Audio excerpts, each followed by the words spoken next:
นี่คือเป็นภาพบรรยากาศบริเวณผายน้ำล้นบ้านตะโนยอำเภอตะโนยมามื่อนี้ก็พระเจ้าปิดท่อไว้เลยปิดท่อไว้โดยน้ำด้วยหลายเลยพระเจ้าพระเจ้าเปิดท่อน้ำด้วยแห้งที่ยังอยู่สายแต่ว่ามางวดนี้น้ำหลายได้นี่คือน้ำพุ่งบ้านตะโนยอำเภอตะโนยด้านหน้าก็จะเป็นสะพานเลยสะพานเข้าบ้านตะโนยไปเลยถ้าไปทางซ้ายนี่เข้าไปทางอำเภอเตางอยบรรยากาศตอนเช้านี้ถ้ามาบริเวณตลาดนัดวันพุธวันพุธนี่มาภาพบรรยากาศในบริเวณน้ำพุงบัตรเงยมหาบุญเมืองสูงบรรยากาศขาดเลยทางนี้นะตึกเฮแซ่มองก็จะคืออยู่เลยทางใต้ก็น้ำเป็นตาตึกเฮพี่น้องคือได้ตึกเฮแซ่มองมันเป็นอะไรหมักตึกเฮแซ่มองก็อยากคือแต่อากาศก็เย็นได้เลยบริเวณอำเภอตะโนยเนี่ยออกแต่ยังหนาวอยู่ได้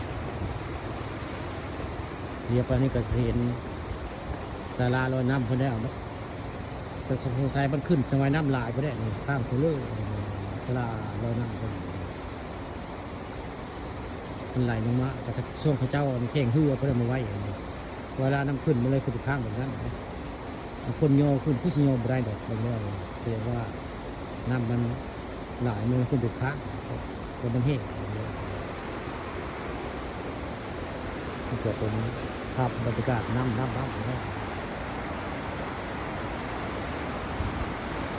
เก่งวัตถุโลจะแม่นด้วย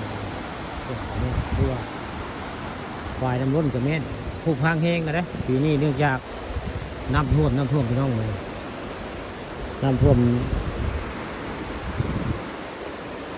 หลายปีนี้อำเภอตะโนยก็เลยทำให้ขายนี่ผู้พังแห้งเลย